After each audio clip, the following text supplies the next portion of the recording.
Queridos, nessa noite nós vamos conversar um pouquinho e eu queria fazer uma pergunta para você.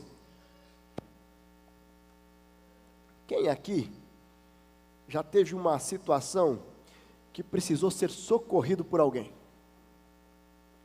Uau, algumas pessoas aí, né? Às vezes quando a gente é menor, eu lembro que quando eu tinha 13, 14 anos, eu estava com os meus pais, nossa família ali em Florianópolis, com um casal de amigos do meu pai, e aí tinha um outro adolescente, filho deles lá, falou assim, vamos lá num riozinho, tem ali, não sei aonde lá. E eu peguei e fui com ele lá, e passava por uma pontezinha, e aí tinha um riozinho, um banco de areia no meio, e daí ele falou assim, vamos ir nadando até lá. E ele pegou e se jogou na água e saiu nadando, né? E eu achei que sabia nadar naquela época. Hoje eu sei, hoje eu me viro bem. Mas naquela época eu estava ainda aprendendo. E eu comecei a bater os braços e as pernas. E daqui a pouco parece que aquilo que parecia tão pertinho ficou tão longe. E aí eu só vi... Eu saí...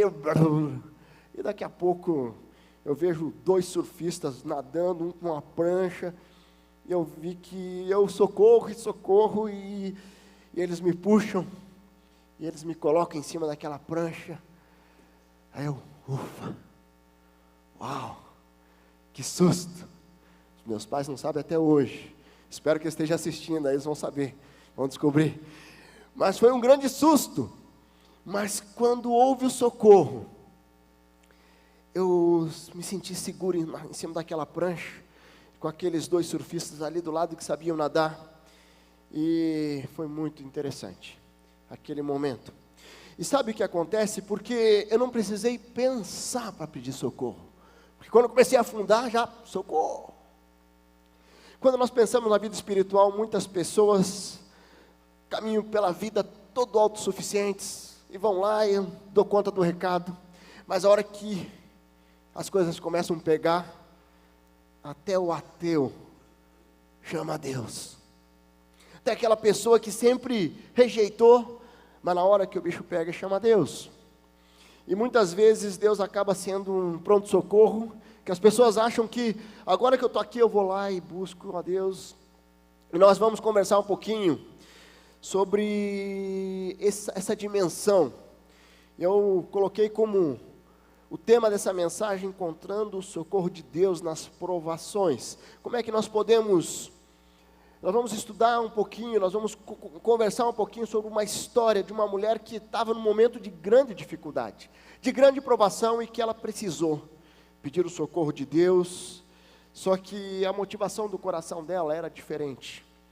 Era diferente do que muita gente que busca só quando o bicho pega. Não, ela buscou porque ela confiava em um Deus. Abra lá a sua Bíblia em 2 Reis, no capítulo 4. Nós vamos ler ali do versículo 1 ao versículo 7.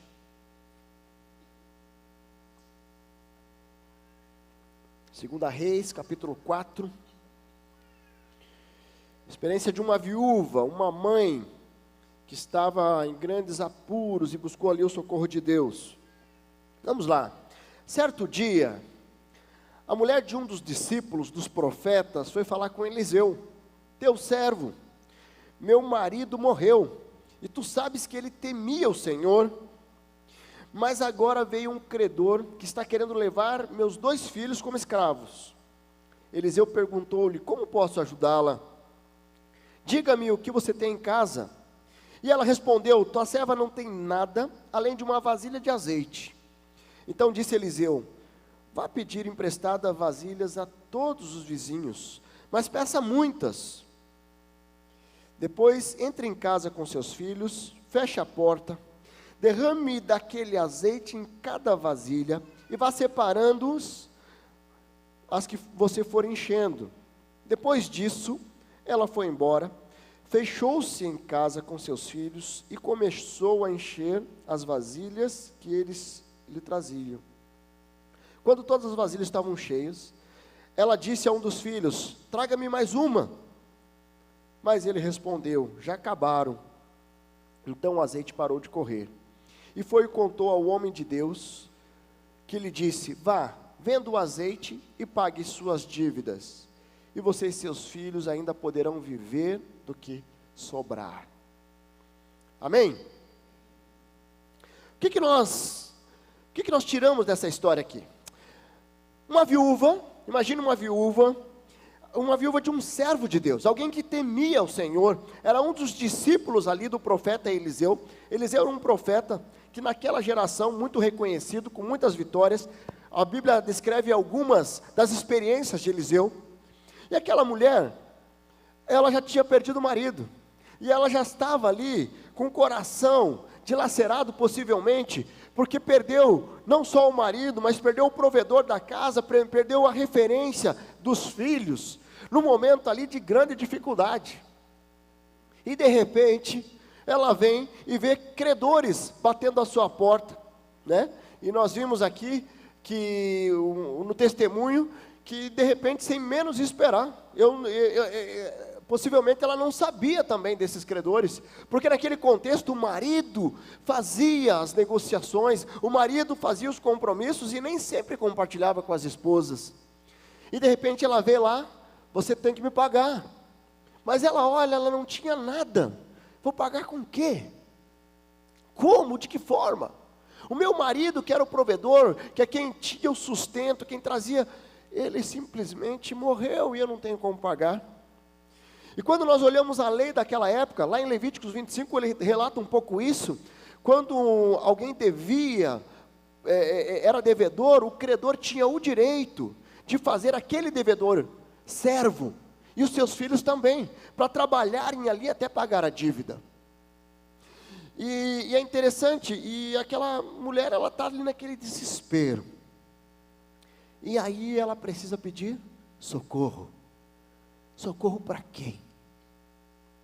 Poderia ser para os vizinhos, poderia ser para os amigos, mas ela resolve buscar a Deus, através do profeta de Deus, naquele contexto.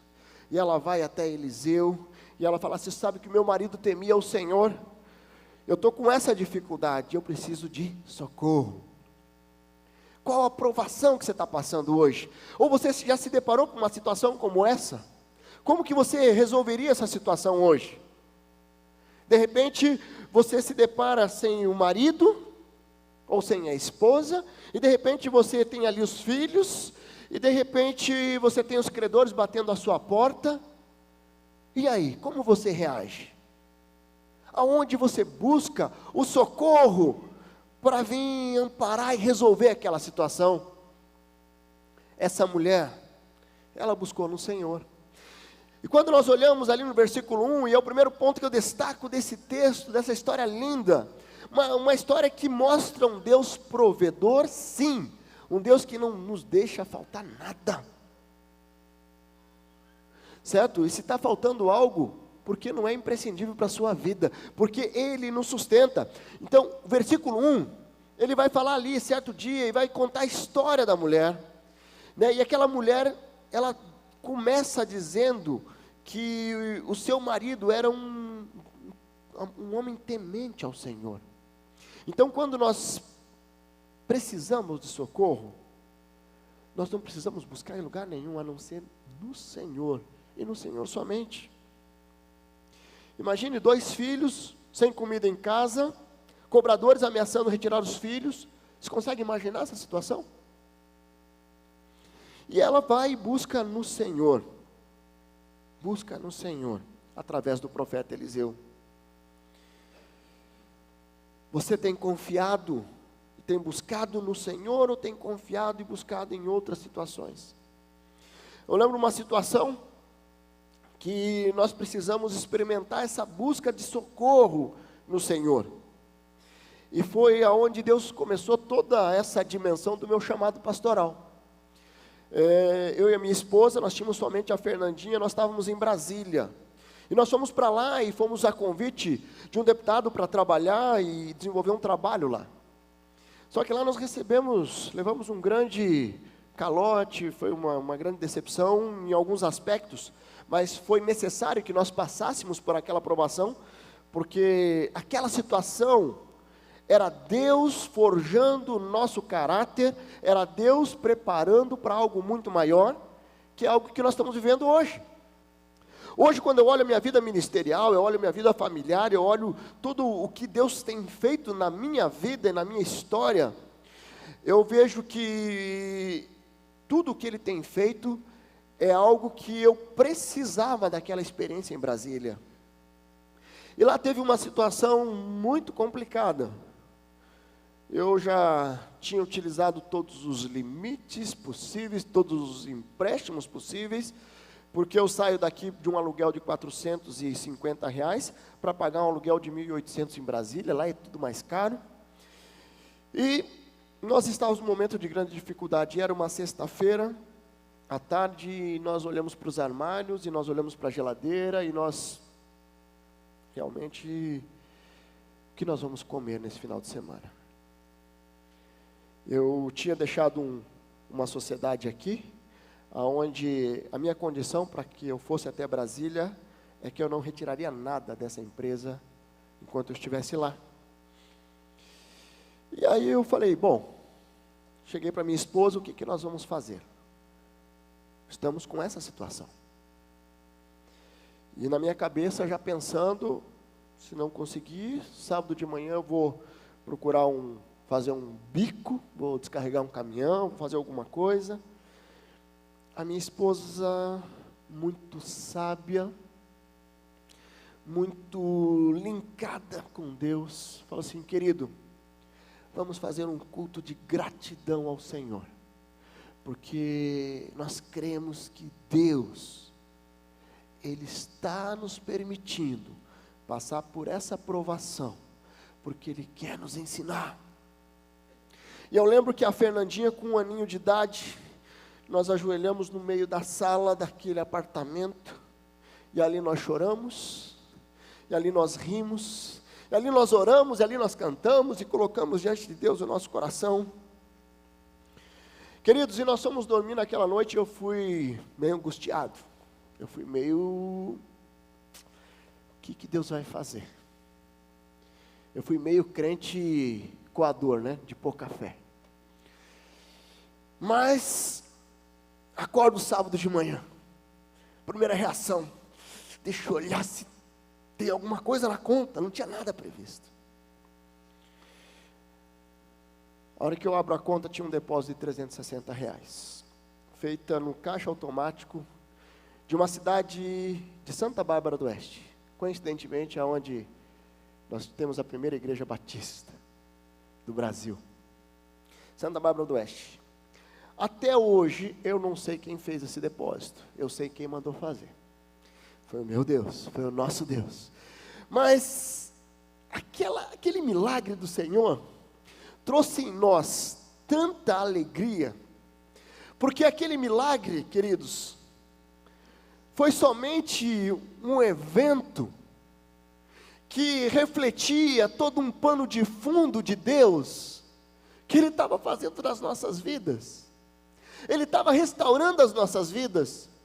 Ele nos tirou aqui da igreja, nós estávamos aqui, eu fazia esse trabalho que eles estão fazendo, de filmar, foi as primeiras câmerazinhas, e não tinha toda essa tecnologia de hoje, e aí eu filmava, eu era do jurídico, eu era líder de célula, supervisor, estava envolvido um monte, e nós vamos para Brasília, e de repente a gente fica lá perdido, e não conhecia ninguém, e passando por uma grande dificuldade. Queridos, naquela situação eu tinha certeza que eu poderia ter ligado para vários irmãos aqui da igreja. Eu conhecia muita gente já naquela época. Com certeza, irmãos aqui poderiam ter emprestado um dinheiro para mim. Eu poderia ter ligado para os meus pais, para os meus irmãos, que com muito amor eles teriam feito isso. Mas nós decidimos buscar no Senhor, porque nós entendemos naquele momento, e certamente inspirados pelo Espírito Santo de Deus, a confiar no Senhor, e no Senhor somente, porque Ele faria um milagre, queria mudar a nossa história. De lá para cá, queridos, resumindo a história, nós voltamos para Curitiba, e hoje, pela graça e misericórdia de Deus, Deus tem me dado o privilégio de servir muito tempo aqui nessa igreja, sendo sustentado pelo Senhor. E Deus é tremendo, e Deus faz coisas extraordinárias. Lá no Salmo 33, versículo 18, ele diz lá: mas o Senhor protege aqueles que o temem, aqueles que firmam a esperança no seu amor, para livrá-los da morte e garantir-lhe vida, mesmo em tempos de fome.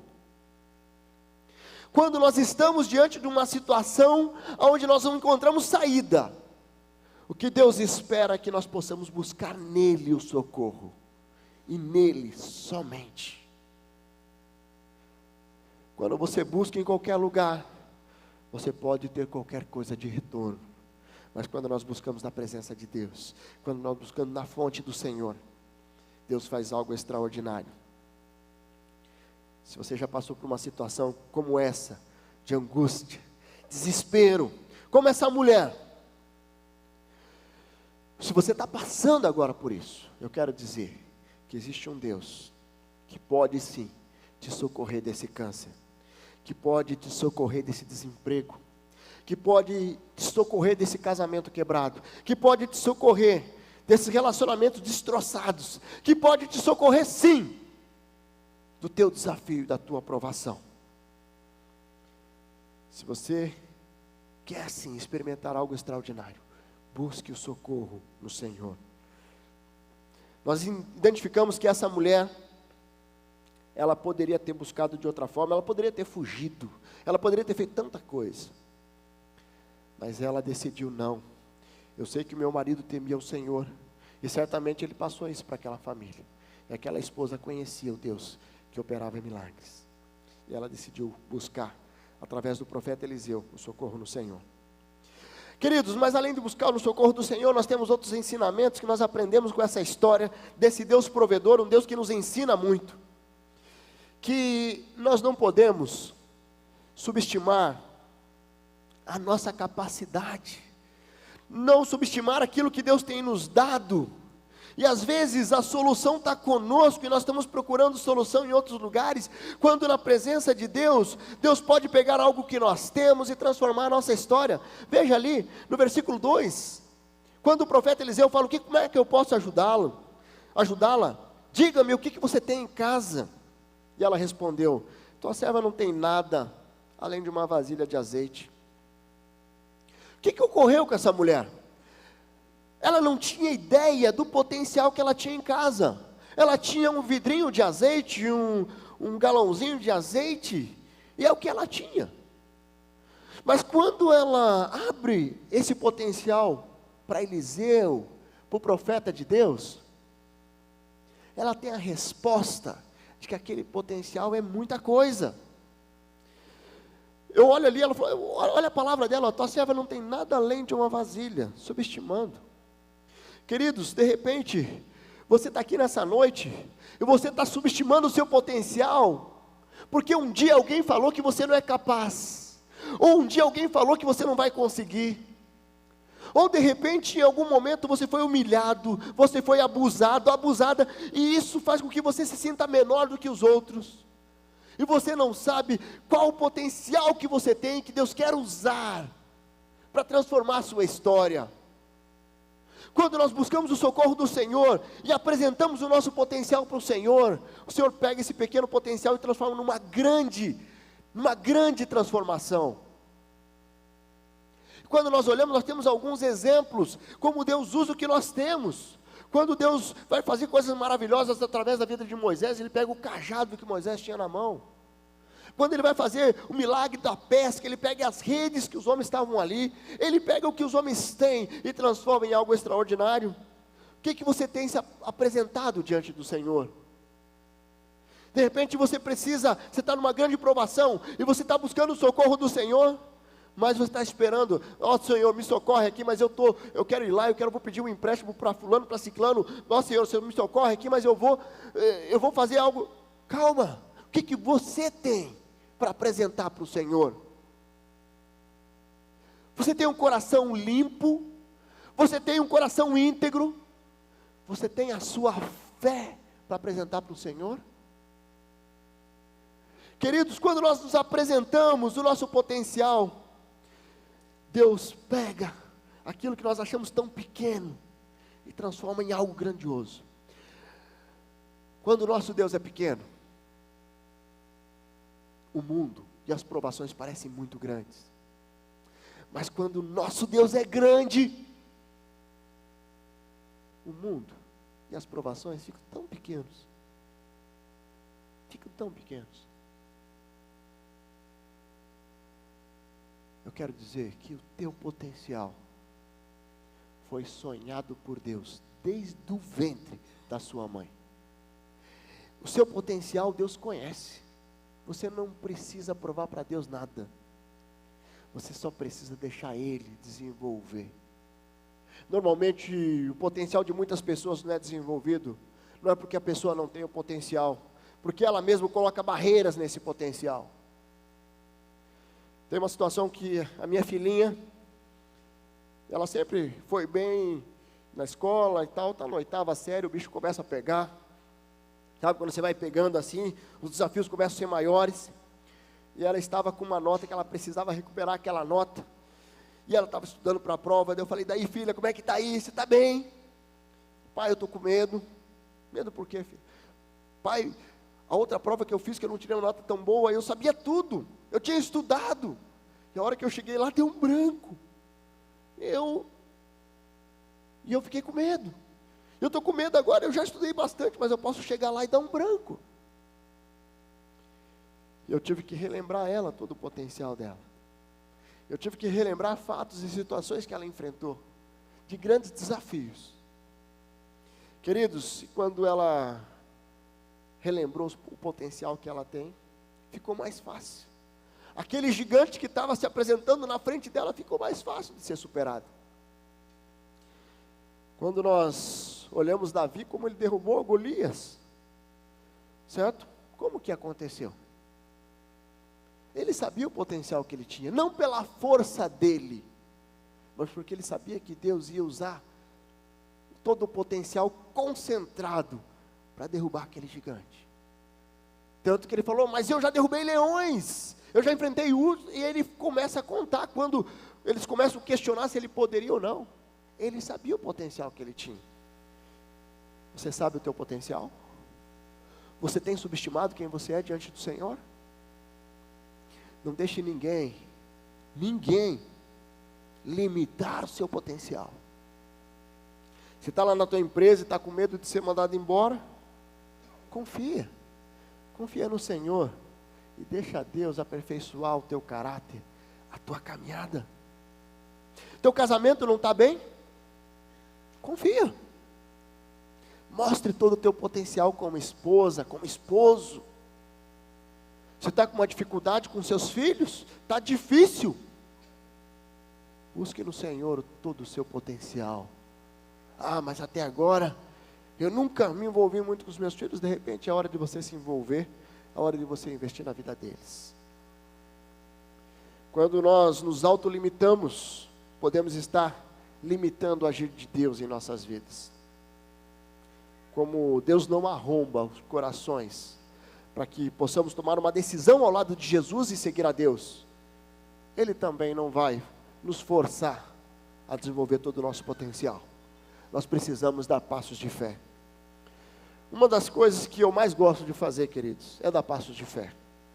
Eu acho que Deus, Ele tem um trabalhinho grande comigo, porque sempre vem um desafio, e eu procuro dar um passo um pouquinho além, e é sempre um pouquinho além. É como se eu tivesse, sabe aquela criança que sempre vai testando limites? Eu acho que eu sou meio assim. Porque quanto maior e mais desafiador for o meu passo de fé, maior é o agir de Deus na minha vida.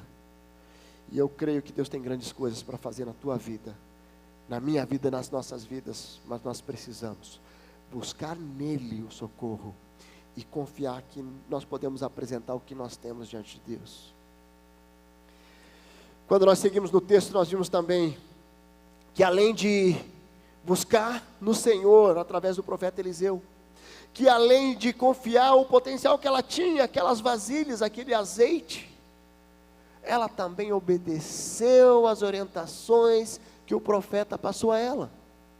Eliseu não estava junto com ela. Eliseu chegou lá e falou assim, ó, vá lá, pega os vizinhos, fale com os vizinhos, pega todas as vasilhas, e vai lá e pega aquele óleozinho e coloque dentro, feche você com seus filhos, ou seja, vai ali na intimidade, experimente o milagre de Deus. Imagine você hoje, de repente, ó, eu estou pedindo socorro aqui, calma aí, eu não vou te dar a solução, eu não vou fazer você, eu não vou pagar a tua conta aqui, eu quero que você vá lá e incomode seus vizinhos. Tem os vizinhos que até dá para incomodar, né? Mas tem uns que é meio complicado, não é verdade? Eu e minha esposa tivemos um histórico de vizinhos, cada um mais diferente do outro. Complicado. Que eu já levei quando morava em apartamento, uma libertação foi sair do apartamento por causa dos... E criança pequena ainda, era cabo de vassoura a todo momento. Mas, imagine, aquela viúva ali tinha vários vizinhos, e ela saiu com os filhos e pedindo as vasilhas daqueles vizinhos, obedecendo uma orientação do profeta de Deus. A comunicação de Deus com ela, a orientação, mudou a história. E esse profeta, ele passa a orientação para aquela mulher, e aquela mulher obedece. Aqui deixa eu fazer um parênteses, que eu acho que é interessante esclarecer. Como é que Deus falava com o povo no Antigo Testamento? Nós temos duas dimensões. No Antigo Testamento, Deus falava com o povo através dos profetas. E era muito comum Deus mandar, olha, profetas fulano, vai lá e fale para o povo isso. Vai lá e fale para o povo aquilo. Aqui, ela estava diante de um profeta do Senhor. Eliseu era um profeta e ele era usado e transmitia muitas das orientações do Senhor. E como é que Deus fala conosco hoje? É através da sua palavra. As profecias já estão aqui. Todas as profecias estão aqui nesse livro. Então, como aquela mulher obedeceu a Deus, seguindo as orientações dos profetas, aplicando hoje para nós temos que obedecer a Deus seguindo essa palavra. Mas sabe o que acontece? Tem muitas vezes que é muito mais fácil racionalizar. E Deus está falando assim, ó, confia em mim, dê um passo aqui, não, melhor não. E Deus está falando assim, abandona esse pecado, e eu insisto achando que esse pecado não é tão grande. O pecado dele é maior, o pecado dela é maior. E eu caminho de repente pela vida, racionalizando e desobedecendo. E aí eu quero o socorro de Deus. E eu vou desobedecendo até que de repente, bum, cai o mundo. E tem aquela grande pancada. E aí eu saio procurando. Porque muitas pessoas só conseguem olhar para cima quando está no fundo do poço. Quando está no fundo do poço, que olha para o lado é terra, terra, terra, terra, eu olho para cima. Que Deus espera de nós, que nós possamos olhar para cima, sem precisar chegar no fundo do poço. Queridos, socorro vem de Deus, e quando nós buscamos socorro de Deus, nós temos que obedecer a palavra dEle. Como é que está teu período devocional? Como é que essa palavra que é pregada aqui bate no teu coração? Como é que está a tua intimidade com Deus? Deus fala de várias formas conosco, e nós devemos obedecer. O que aconteceria com aquela mulher se ela não tivesse obedecido? Se de repente as orientações de Eliseu, ela tivesse saído de lá e falasse, está de papo, vai me enrolar, o que adianta pegar as vasilhas e só para sujar as vasilhas dos meus vizinhos, além de não resolver o problema, vou ter que lavar as vasilhas ainda. Imagine. Certo? Mas ela obedeceu. O que Deus tem falado com você? E você insiste em desobedecer. Sabe aquele negócio que Deus trouxe à tua mente agora? É desse que eu estou falando. Deus está falando, confia. E você não tem confiado. Deus está falando, abandone. E você não tem abandonado. Deus está falando, perdoe. E você não tem perdoado. Deus está falando, peça perdão. Mas eu tenho um orgulho que me impede de fazer isso. Obedecer é um grande desafio. o orgulho muitas vezes impede de obedecer, principalmente quando envolve a área do perdão. Mas lá em 1 Pedro 5, 6, 7 e 8, a palavra nos diz que Deus se opõe aos orgulhosos, mas concede graça aos humildes. E Ele fala para que nós devemos se humilhar debaixo da poderosa mão de Deus, para que Ele nos honre no tempo devido. E Ele diz que nós podemos colocar diante dEle toda a ansiedade, porque Ele tem cuidado de nós. Mas só que na sequência, Ele diz ainda: vigiem e orem, porque Satanás, o inimigo de vocês, anda ao redor como um leão, rugindo e procurando a quem possa devorar.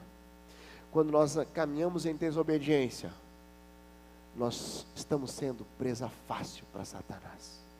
Brechas abertas, presas fáceis para Satanás. Qual o desafio? O que você precisa abandonar hoje?